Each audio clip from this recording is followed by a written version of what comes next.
میرے گھر والوں نے میرا نکاح میری مرضی کے بغیر مجھ سے 10 سال چھوٹی کزن سے کر دیا۔ میں اپنے گھر والوں سے ناراض ہو کر کینیڈا چلا گیا اور 5 سال تک ان سے کسی قسم کا کوئی رابطہ نہیں رکھا۔ 5 سال بعد لوٹا تو ہر چیز بدلی ہوئی تھی۔ 5 سال میں میری بیوی بہت خوبصورت ہو گئی تھی۔ جب میں نے دادی سے رخصتی کی بات کی تو دادی نے جو کہا مجھ پر پہاڑ بن کر گرا۔ میری بیوی تو میرے بھائی کے ساتھ۔ السلام علیکم ورحمۃ اللہ وبرکاتہ۔ بسم اللہ الرحمن الرحیم۔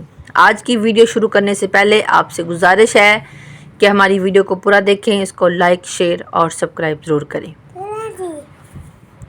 کبھی کبھار ہم ایسے فیصلے کر بیٹھتے ہیں جو عمر بھر کے لیے ہمارے لیے پچھتاوا بن جاتے ہیں۔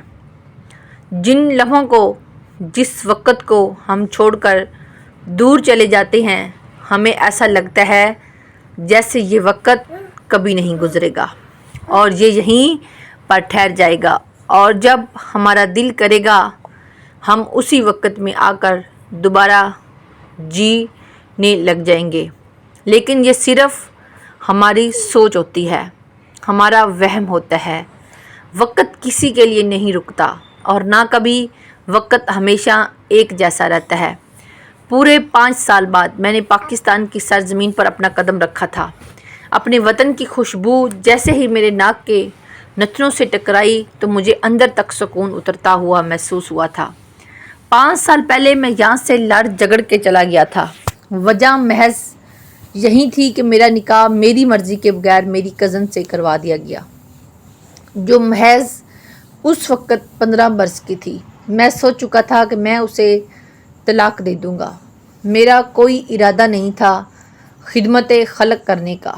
ویسے بھی میں کسی اور کو پسند کرتا تھا اور اسی سے ہی شادی کا خواہش مند تھا، لیکن میں نہیں جانتا تھا کہ وہاں جانے کے بعد میری زندگی کس طرح تبدیل ہونے والی ہے۔ مجھے لینے کے لیے میرا چھوٹا بھائی عفان آیا تھا۔ مجھے دیکھتے ہی اس نے مجھے گلے سے لگایا اور زاروں قطار رونے لگا۔ بھائی کا لمس 5 سال بعد محسوس کر کے میری بھی آنکھیں بھر آئی تھی۔ ہم دونوں بھائی ایئرپورٹ پر ایک دوسرے کو سینے سے لگائے گھنٹوں زاروں قطار رو رہے تھے۔ عفان آرام سے علیحدہ ہوا اور روتے ہوئے کہنے لگا، بھائی آپ نہیں جانتے، بھائی آپ نہیں جانتے آپ کو میں نے کتنا یاد کیا۔ آپ کو تو علم بھی نہیں ہے کہ یہاں کیا کیا ہو چکا ہے۔ جبکہ میں نے حیران ہو کر عفان کو دیکھا تھا۔ ان 5 سالوں میں میرا اپنے گھر والوں سے کوئی رابطہ نہیں تھا۔ میں ان لوگوں سے اتنا بدظن ہو گیا تھا کہ میں چاہ کر بھی اپنے گھر والوں کو فون نہیں کر پایا تھا۔ کئی بار میرا دل چاہتا تھا لیکن بس میں ڈھیٹ بن جاتا تھا، لیکن فون نہیں کرتا تھا۔ میں نے عفان کی جانب دیکھا اور فوراً بولا، سب خیریت ہے؟ کیوں، کیا ہوا ہے؟ اس کی آنکھیں بہت زیادہ اداس لگ رہی تھی۔ پہلے جو ہر وقت ہنستا مسکراتا رہتا تھا، اب اس کے چہرے پر وہ رونق نہیں تھی۔ مجھے عجیب سی الجھن ہو رہی تھی۔ وہ کہنے لگا، آپ پہلے گھر چلیں، اس کے بعد وہی آپ کو تمام تفصیل سے آگاہ کروں گا۔ لیکن مجھے نہ جانے کیوں گھبراہٹ ہو رہی تھی۔ میں بے چین ہو کر بولا، عفان بھائی میرے صبر کا امتحان مت لو تو صحیح، لیکن وہ خاموشی سے آگے بڑھ گیا۔ اس کا جواب نہ دینا مجھے خاموش کروا چکا تھا۔ میرا دل ہول رہا تھا۔ مجھے تو لگ رہا تھا جب میں ایئرپورٹ پر پہنچوں گا تو میرا سارا خاندان مجھے ریسیو کرنے کے لیے بیٹھا ہوگا۔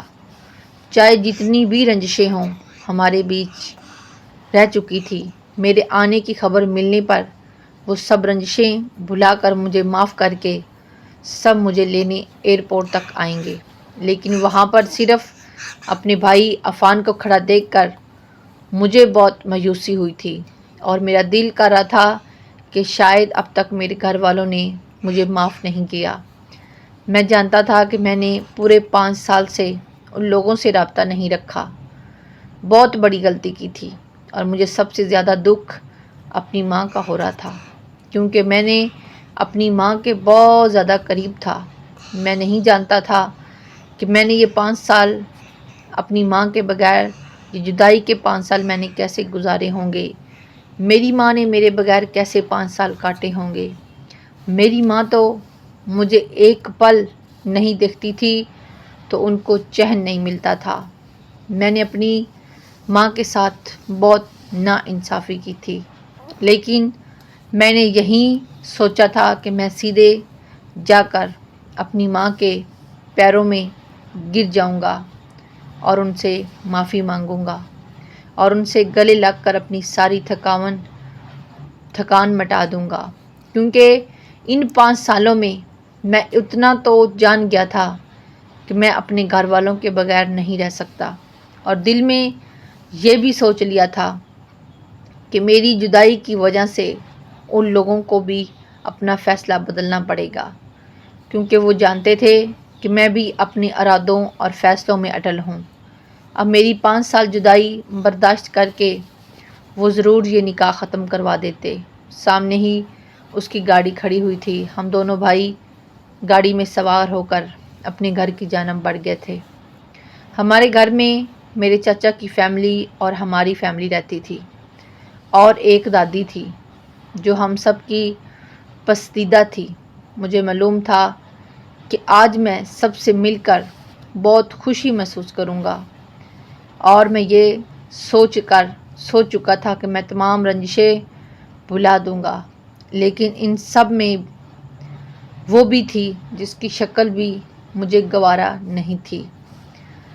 ایسا نہیں تھا کہ مجھے اس سے نفرت تھی، بس مجھے ضد چڑھ گئی تھی کہ میں دنیا کی کسی بھی لڑکی سے شادی کر لوں گا، لیکن اس سے نہیں۔ میرے کیریئر کے وقت ان لوگوں نے مجھ پر ذہنی دباؤ ڈالا تھا اور میرا نکاح مجھ سے 10 سال چھوٹی لڑکی سے کروا دیا تھا۔ میری پوری فیملی زندگی میری برباد کر دی تھی۔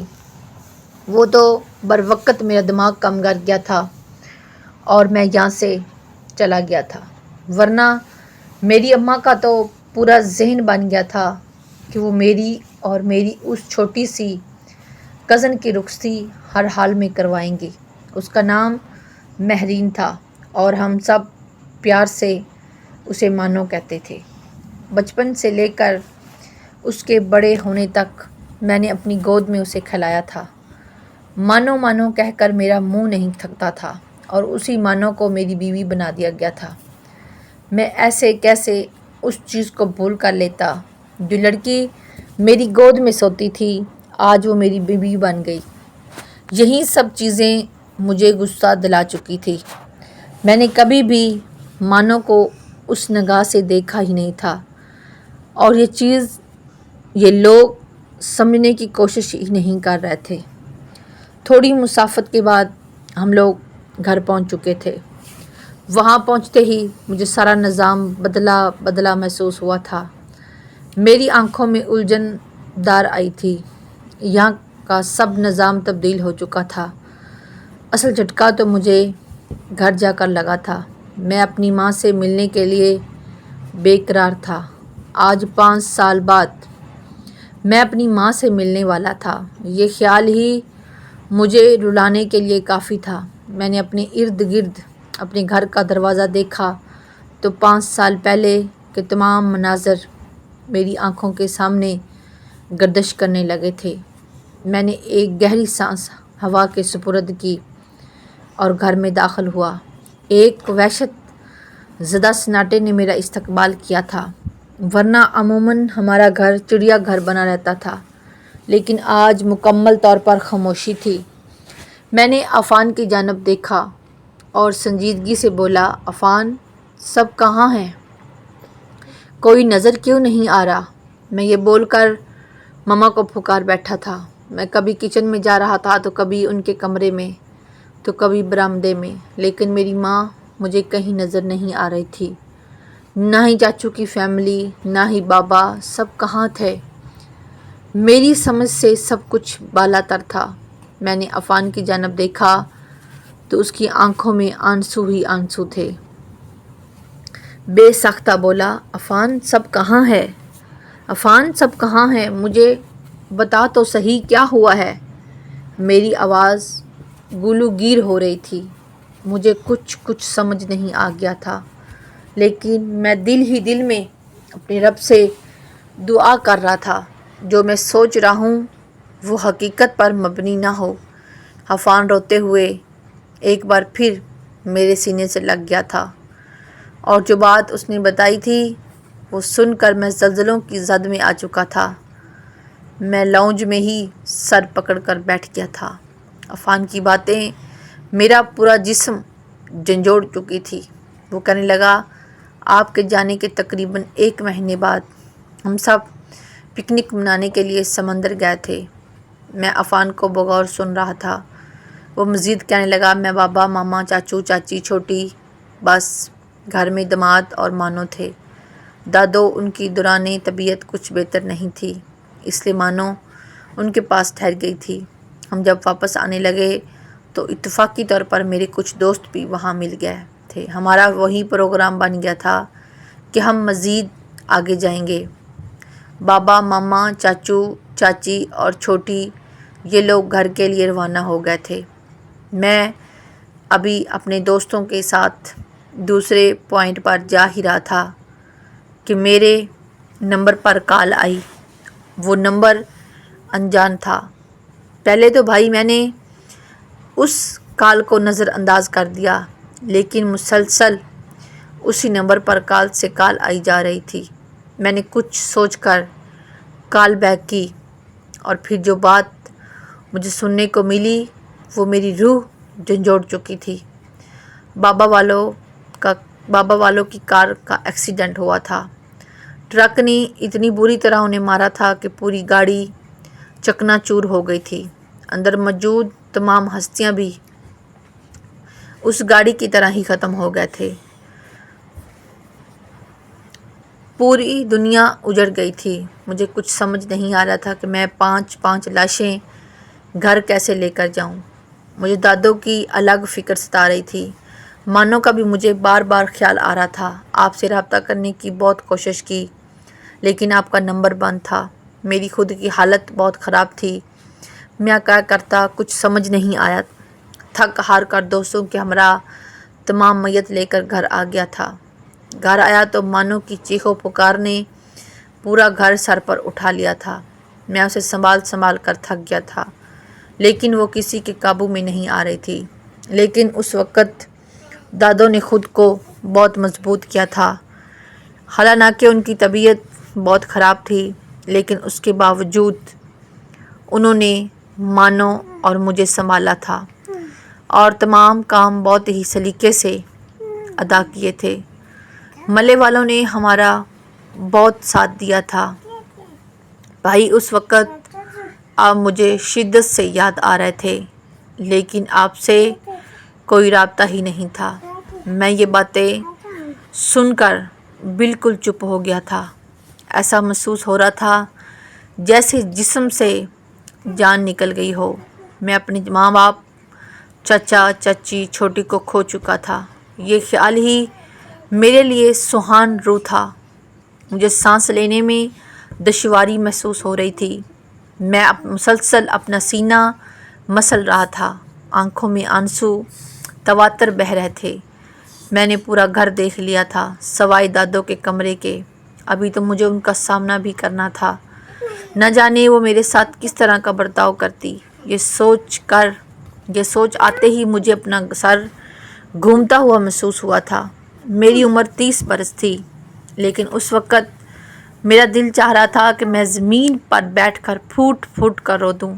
میری حالت بالکل خراب ہو چکی تھی۔ میرا دل دکھ سے پھٹ رہا تھا۔ میں بالکل تہہ دامن رہ چکا تھا۔ میں اپنے سارے پیاروں کو، اپنی عزیز جان ہستیوں کو کھو چکا تھا، اور ان کے چہرے میں نے 5 سال سے نہیں دیکھے تھے۔ جن لوگوں کو میں اپنے چہرہ دکھانے کے لیے ترستا رہا تھا، آج ان کے چہرے میں تا عمر نہیں دیکھ سکتا تھا، اور یہی میری سزا تھی۔ مجھ جیسی نافرمان اولاد کے ساتھ یہی ہونا چاہیے تھا۔ اور آخر میں اپنے حواس کھو کر وہیں بے ہوش ہو گیا تھا۔ میں کڑیل جوان مرد تھا، لیکن یہ خبر ہی ایسی تھی کہ میں برداشت نہیں کر پایا تھا۔ جب میری آنکھ کھلی تو میں اپنی ہی ذاتی کمرے میں بے سدھ لیٹا ہوا تھا۔ میرے سرہانے پر میری دادی تسبیح کے دانے گھما رہی تھی، جبکہ عفان بھی میرے قدموں کے پاس بیٹھا ہوا تھا۔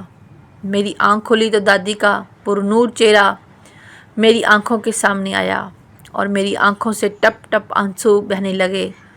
میں فوراً اپنی جگہ سے اٹھا اور دادی کے سینے سے لگ گیا اور آواز کے ساتھ رو رو کر اپنا غم ہلکا کرنے لگا۔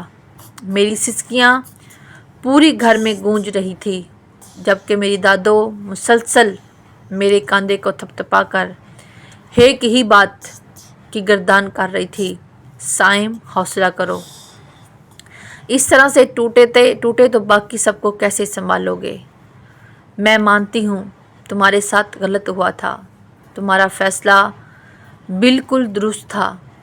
اچھا ہے تم چلے گئے تھے، ورنہ اگر تم اپنی آنکھوں سے وہ 5 میت دیکھتے تو تمہارا دل بھی پھٹ جاتا جیسے ہمارا دل پھٹ گیا تھا۔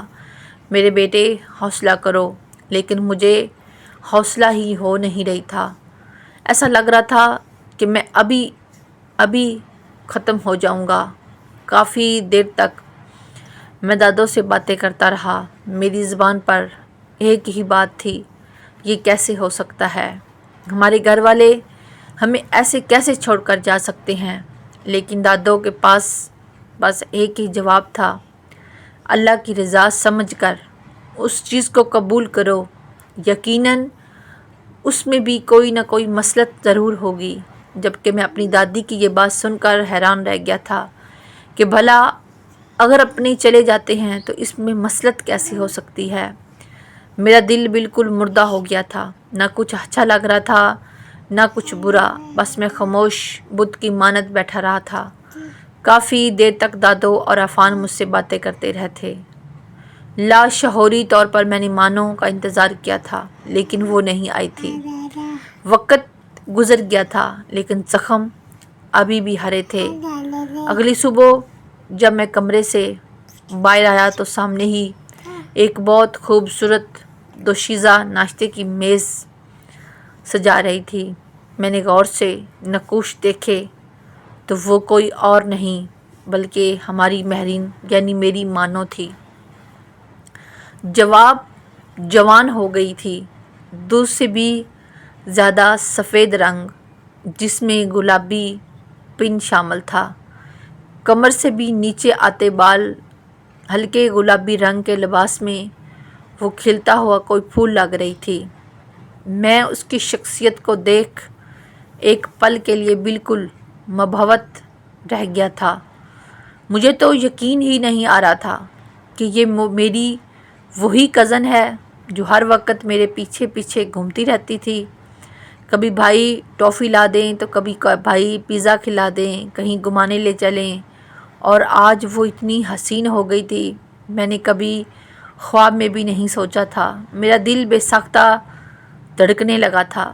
کل رات تک جو مجھے سب کچھ بالکل برا لگ رہا تھا، اب اس دل پر ٹھنڈی پھوار پڑنے لگی تھی۔ دادو اپنے کمرے سے باہر آئی اور مجھے یک ٹک میرین کو دیکھتا دیکھ مسکراتے لہجے میں بولی، سائم صاحب، ہماری پوتی کو کیا آنکھوں سے ہی نگل لینے کا ارادہ ہے؟ جبکہ ان کی بات پر میں جھنپ گیا تھا اور فوراً ہی ان کی طرف بڑھا اور ان کے آگے سر جھکا کر سلام کیا، اور انہوں نے بھی محبت سے میرے بالوں میں ہاتھ پھیرا تھا۔ اور دادو کا پیار اور اس کی شفقت اور اس کا محبت بھرا لہجہ دیکھ کر میں خوش ہو گیا تھا اور میرے ہی ہمراہ ڈائننگ ٹیبل پر آئی تھی۔ وہ خاموشی سے ناشتہ لگانے میں مصروف تھی، جبکہ میں اسے یک ٹک دیکھ رہا تھا۔ ابھی تک عفان نہیں آیا تھا، شاید اس کا ہی وہ انتظار کر رہی تھی۔ دادی فوراً اسے ٹوکتے ہوئے بولی، مانو، یہ کیا طریقہ ہے بیٹا؟ تمہارا شوہر آیا ہے اور ابھی تک نہ تم نے اسے سلام کیا ہے اور نہ ہی اس سے ملاقات۔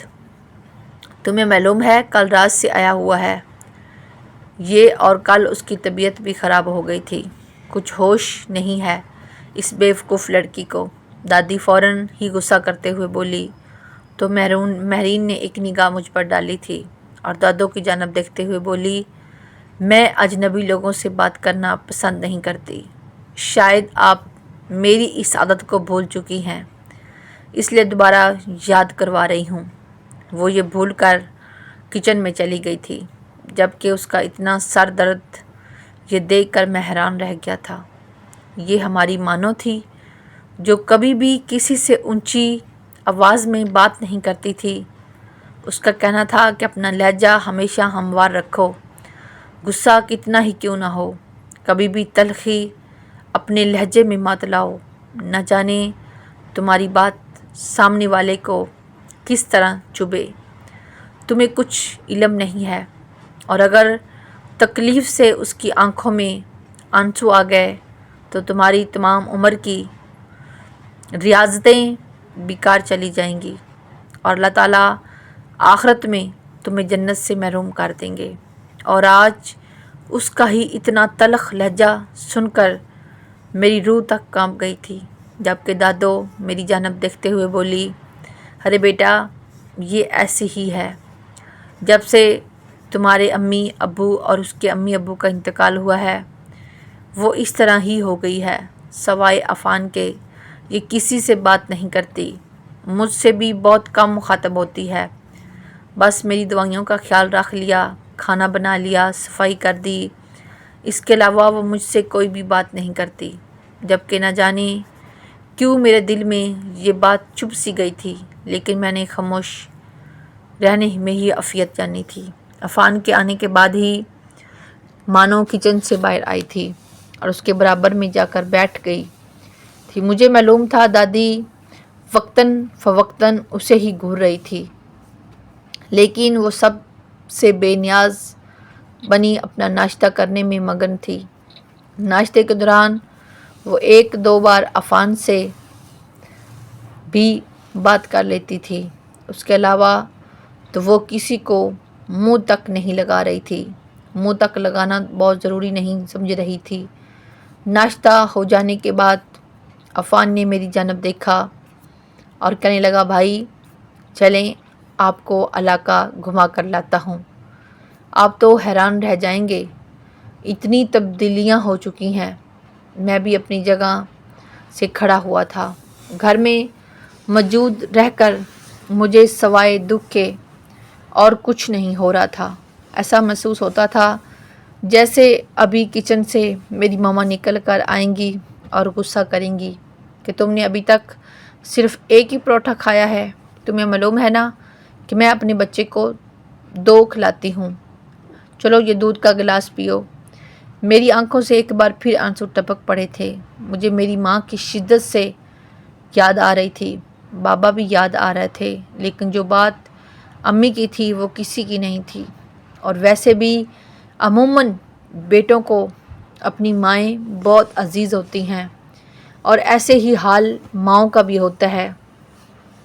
مجھے آج بھی یاد ہے جب میں سب چھوڑ چھاڑ کر اس گھر سے جا رہا تھا تو میری اماں میرے سامنے گڑ گڑا رہی تھی، رو رہی تھی، لیکن میں فرعون بن گیا تھا، مجھے ان کے آنسو بھی نظر نہیں آئے تھے، مجھے ان کے آنسوؤں سے بھی کوئی فرق نہیں پڑ رہا تھا۔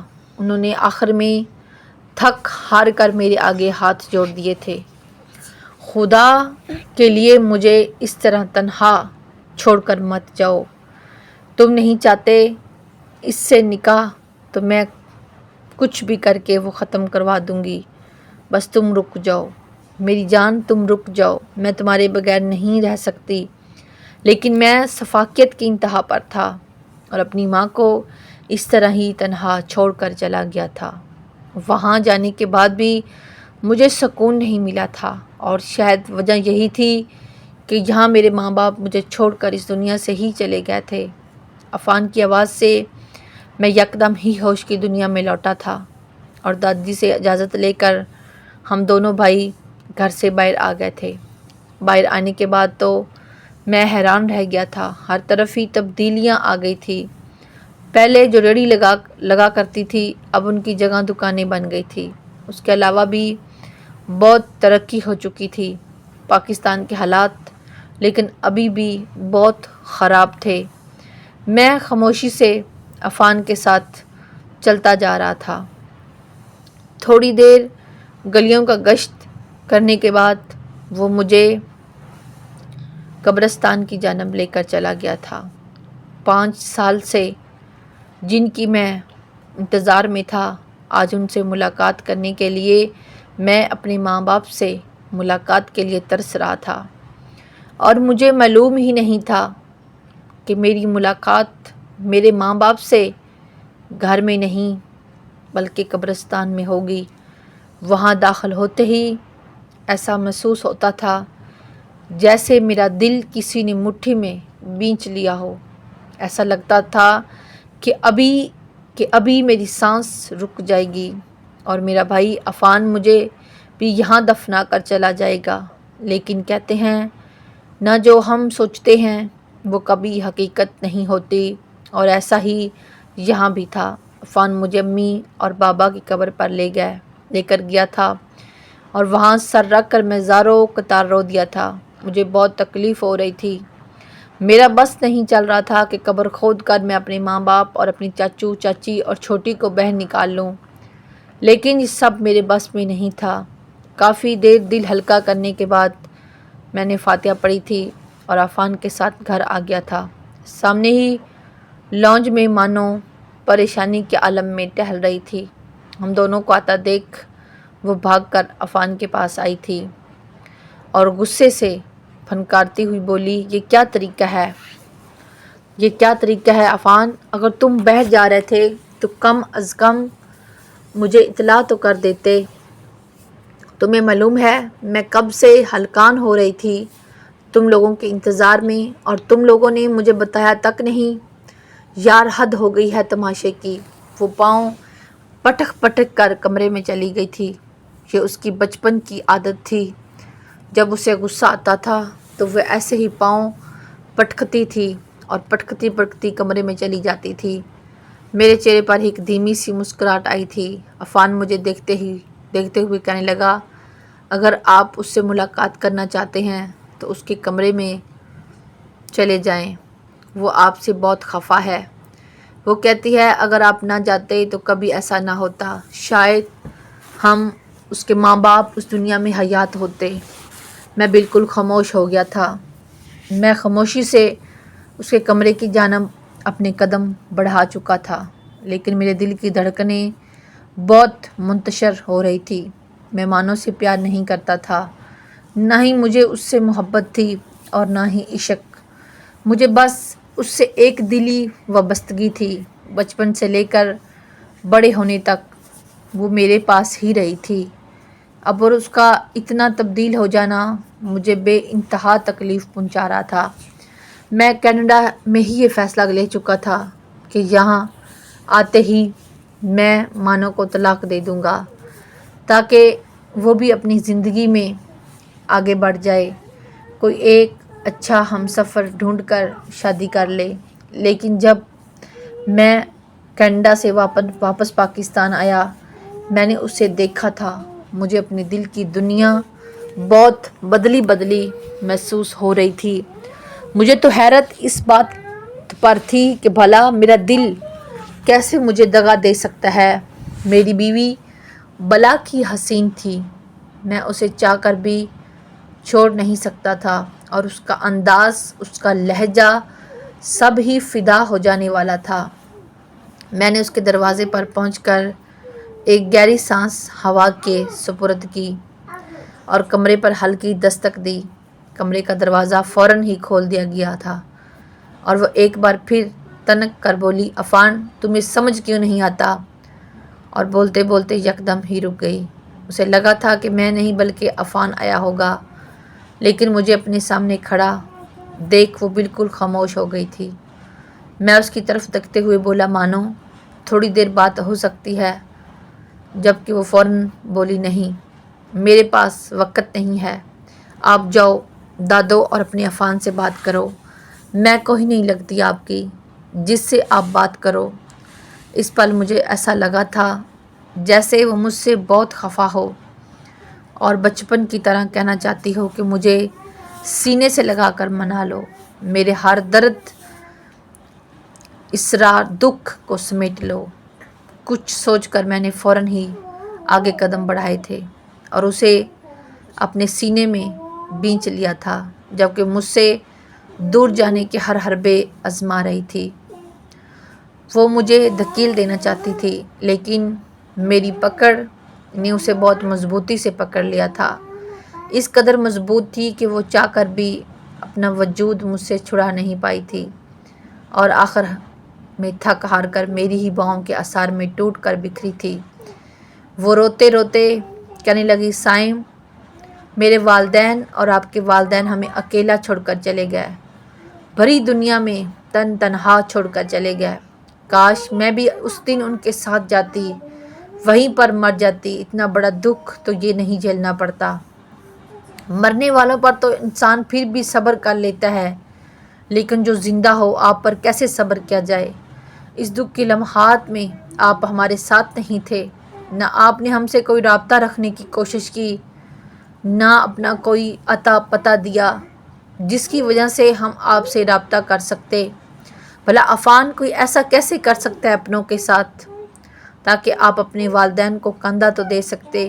مانو اٹک اٹک کر بول رہی تھی، رو رو کر اس کی ہچکیاں بند ہو گئی تھی، لیکن میں خاموش تھا۔ میں چاہتا تھا کہ وہ اپنے دل کا سہارا بھڑاس نکالے جو پچھلے 5 سالوں سے وہ اپنے دل میں دبائے بیٹھی ہے۔ سائم جی، میں نے آپ کو کتنا یاد کیا، مجھے اور عفان کو آپ کی کتنی ضرورت تھی، لیکن آپ کہیں نہیں تھے۔ آپ جانتے ہیں نا، آپ کی مانو آپ کے بغیر نہیں رہ سکتی، اسے تو آپ کے بغیر کھانا نہیں آتا تھا، اور آپ مجھے اس طرح تنہا چھوڑ کر چلے گئے تھے۔ اس نکاح میں میری بھی رضامندی شامل نہیں تھی، پھر بھی آپ نے میرے حال پر رحم نہیں کھایا تھا، بلکہ جاتے جاتے مجھے ایک تھپڑ سے نواز کر گئے تھے۔ میری آنکھوں کے سامنے وہ منظر لہرانے لگا تھا۔ نکاح ہو جانے کے بعد میں سیدھا اپنے کمرے میں آیا تھا اور اپنا سامان سمیٹنے لگا تھا۔ ابھی مجھے کچھ دیر ہی ہوئی تھی کہ میرے کمرے میں ایک لال شرارہ پہنے چھوٹی سی دلہن داخل ہوئی تھی۔ میں فوراً اس کی طرف متوجہ ہوا تھا، مانو روتے روتے میرے گلے سے لگ گئی تھی اور ہچکیوں کے درمیان بولی، آپ کہیں نہیں جائیں گے، آپ کہیں نہیں جائیں گے، مجھے نہیں معلوم، میں نہیں مانتی کسی بھی نکاح کو، آپ نہیں جائیں گے، آپ میرے سائم جی ہیں، آپ کیوں مجھے تنہا چھوڑ کر جا رہے ہیں؟ خدا کے لیے رک جائیں، ہم سب کیسے رہیں گے آپ کے بغیر؟ جبکہ میں اپنی جگہ پر بالکل ساخت کھڑا تھا اور اپنا فیصلہ اٹل کر چکا تھا، وہ میرے سینے سے لگ کر میرے دل کے تار چھیڑ چکی تھی۔ حالانکہ اس کی عمر 15 برس تھی، لیکن اب نظریہ اور رشتہ تبدیل ہو گیا تھا، اس لیے میرے دماغ میں بھی عجیب عجیب فطور آنے لگے تھے، لیکن میں بھی ابھی جذبات کے ہاتھوں بہہ کر اپنی زندگی خراب نہیں کرنا چاہتا تھا، اس لیے غصے سے عالم میں میں اسے اپنے وجود سے دور جھٹکا اور ایک گھومتا ہوا زناٹے دار تھپڑ اس کے سیدھے گال پر رسید کیا تھا، جس کی تاب نہ لاتے ہوئے وہ اس پل ہی زمین پر گر گئی تھی۔ میں نے اپنا سامان سمیٹا تھا اور بنا اسے اللہ حافظ بولے وہاں سے نکلتا چلا گیا تھا۔ اس کی آواز سے جیسے ہی میں ہوش کی دنیا میں لوٹا تھا، وہ مزید بولی، میں آپ کو کبھی معاف نہیں کر سکتی۔ میں نے عفان کو دیکھا تھا، وہ کس طرح رو رہا تھا، وہ چھپ چھپ کر آپ کو پکارتا تھا۔ اس نے کئی بار مجھے کہا تھا کہ میرا بھائی مجھے لا دو، اس کے بغیر رہنا میرے لیے بہت مشکل ترین عمل ہے، جبکہ میں صرف خون کے آنسو پی جاتی تھی۔ آپ کی وجہ سے ہم دونوں نے خون کے آنسو روئے ہیں، ہم دونوں کی زندگی برباد ہو گئی۔ ماما بابا، تائی تاؤ سب آپ کو اتنا یاد کرتے تھے جس کی کوئی حد نہیں تھی، اور آپ نے ہمیں دھوکہ دیا اور آپ نے ہمیں چھوڑ دیا، اور ایک روز سب آپ کو یاد کرتے کرتے اس دنیا سے چلے گئے، لیکن آپ پھر بھی نہیں آئے۔ تو اب آپ کیا لینے کے لیے آئے ہیں؟ اس کا سوالیہ انداز میری روح کو جھنجھوڑ رہا تھا۔ میں نے اس کو آرام سے خود کے وجود سے علیحدہ کیا اور بستر پر بٹھا کر اس کے قریب بیٹھ گیا۔ وہ مجھ سے بہت خفا تھی، لیکن مجھے معلوم تھا کہ مانو کو کس طرح راضی کرنا ہے۔ وہ اپنا غم اور غصہ رو رو کر مجھے سنا کر نکالتی رہی، لیکن میں نے اف نہیں کی، اور تھک ہار کر وہ ہی میرے سینے سے لگ گئی تھی، اور میں نے بھی تمام رنجشیں بھلا کر اسے اپنا آپ سونپ دیا تھا۔ لیکن اصل امتحان سے تو ابھی میں ناواقف تھا۔ مجھے معلوم ہی نہیں تھا کہ میری ایک نادانی نے میرے ساتھ کیا کر دیا ہے۔ وقت گزر گیا تھا اور اب ہم لوگ سکون کی زندگی گزار رہے تھے، لیکن میرے دل میں خلش تھی کہ میری وجہ سے میرے ماں باپ مجھے چھوڑ کر چلے گئے ہیں۔ لیکن بس پھر میں یہ سوچ لیتا تھا کہ جو اللہ کو منظور، میں نے اب سوچ لیا تھا کہ میں دادوں سے رخصتی کی بات کروں گا تاکہ میں اپنی زندگی شروع کر سکوں اور ہمارے گھر میں بھی کچھ خوشیاں لوٹ آئیں۔ یہی سوچ کر اب مجھے بھی ہی سب کچھ سنبھالنا تھا۔ میں واپس کینیڈا نہیں جانا چاہتا تھا۔ رات کے 10 بج رہے تھے۔ عفان اور مانو دونوں ہی اپنے کمروں میں آرام کر رہے تھے۔ مجھے معلوم تھا دادو اس وقت عشاء پڑھ رہی ہوتی ہے۔ میں نے وقت دیکھا اور ان کے کمرے میں داخل ہو گیا۔ میرے سوچنے کے مطابق وہ عشاء پڑھ کر ابھی بستر پر آ کر بیٹھی تھی۔ میں ان کے قریب بیٹھ گیا، جبکہ اتنی رات کو اپنے کمرے میں دیکھ وہ حیرانی میں مبتلا تھی۔ وہ کہنے لگی، کیا ہوا ہے سائم؟ سب خیریت ہے؟ طبیعت وغیرہ ٹھیک ہے بیٹا تمہاری؟ میں ان کا ہاتھ تھامتے ہوئے بولا، دادو میری طبیعت بالکل ٹھیک ہے۔ میں آج آپ کی ایک بہت قیمتی چیز مانگنے آیا ہوں، اور وعدہ کرتا ہوں کہ اسے کبھی تکلیف نہیں دوں گا۔ جتنی غلطیاں مجھ سے ہو گئی ہیں میں ان سب کا مداوع کرنا چاہتا ہوں۔ میں مانو سے رخصتی چاہتا ہوں، اگر آپ کی اجازت ہو تو۔ میری بات سن کر دادو بالکل خاموش ہو گئی تھی۔ ان کے چہرے پر چپ کا فقر لگ گیا تھا، جبکہ میں حیران تھا۔ مجھے لگا تھا کہ دادو خوش ہو جائے گی اور مجھے اپنے سینے سے لگا لے گی، لیکن ایسا کچھ بھی نہیں تھا۔ ان کی خاموشی مجھے اندر ہی اندر مار رہی تھی۔ میں انہیں جھنجھوڑتے ہوئے بولا، دادو جواب تو دیں۔ وہ میری جانب دیکھتے ہوئے بولی، تمہارے آنے سے کچھ روز پہلے عفان میرے پاس آیا تھا اور اس نے مانو سے شادی کی خواہش ظاہر کی تھی۔ مجھے بھی یہ رشتہ مناسب لگا تھا اور میں نے سوچ لیا تھا کہ تمہارا پتہ معلوم کر کے کینیڈا طلاق کے پیپرز بھجواؤں گی اور پھر اپنے دونوں بچوں کی شادی دھوم دھام سے کر دوں گی۔ لیکن مجھے ذرا علم نہیں تھا کہ تم واپس آ جاؤ گے، اور مجھے ابھی بھی یہی لگ رہا تھا کہ تم واپس آ کر طلاق کا ہی مطالبہ کرو گے۔ لیکن اب رخصتی، وہ یہ بول کر خاموش ہو گئی تھی، اور میرا پورا وجود زلزلوں کی زد میں آ گیا تھا۔ مجھے یقین نہیں آ رہا تھا کہ جس لڑکی کو دیکھ کر میں اپنا دل تھام چکا تھا اس کو میرا بھائی اپنانا چاہتا تھا۔ میں کچھ کہتا اس سے پہلے ہی دادو میری جانب دیکھتے ہوئے بولی، دیکھو بیٹا، میں مانتی ہوں وہ تمہاری بیوی ہے، لیکن جس طرح سے تمام نظام کو عفان نے سنبھالا تھا، میں اس کی بات کو اہمیت دینے کی حامل ہوں۔ میں چاہتی ہوں کہ یہ شادی مہرین سے پوچھوں گی، وہ تم دونوں بھائیوں میں سے جس کا بھی انتخاب کرے گی میں اس کو مہرین دے دوں گی۔ پہلے مجھے سوچنے کے تھوڑا سا موقع دو۔ اس کے علاوہ میرے پاس کوئی اور دوسرا راستہ نہیں تھا۔ میں دادو کی باتیں سن کر چپ ہو گیا تھا۔ مجھے یہ پورا یقین تھا کہ مہرین کبھی بھی میرا ساتھ نہیں اپنائے گی۔ اتنے ٹائم سے وہ عفان کے ساتھ رہ رہی تھی، یقیناً دونوں کے بیچ محبت کا رشتہ بھی ہوگا۔ تب ہی تو عفان نے اتنی بڑی بات کہہ دی۔ لیکن حیرت کا شدید جھٹکا تو مجھے تب لگا تھا جب دادو نے میرے اور عفان کے سامنے مہرین سے رشتے کا پوچھا تھا اور مہرین نے خاموشی سے میرے حق میں جواب دیا تھا، میں اپنے شوہر سے طلاق لینا نہیں چاہتی۔ میں نے حیرانگی سے مہرین کو دیکھا تھا اور پھر عفان کو، جس کے چہرے پر ایک پرسکون مسکراہٹ تھی۔ عفان بھی دادی کی جانب دیکھتے ہوئے بولا، میں صرف اور صرف مہرین کی زندگی میں خوشیاں لوٹانا چاہتا تھا، اس لیے اس سے شادی کا خواہشمند تھا۔ لیکن جب اس کا شوہر واپس آ چکا ہے تو میں کوئی نہیں ہوتا اس کی زندگی میں دخل دینے والا۔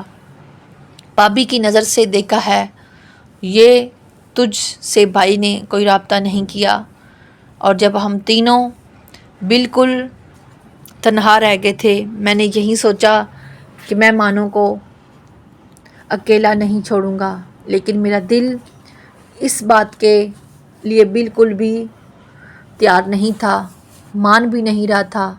اور آج میں بہت زیادہ خوش ہوں کہ بھائی واپس آ گیا ہے اور مانو کی زندگی میں بھی پھر سے خوشیاں آئیں گی، اور ہم سب ایک دوسرے سے وعدہ کرتے ہیں کہ ہم پھر سے زندگی کی طرف آئیں گے، کیونکہ مرنے والوں کے ساتھ مرا نہیں جاتا۔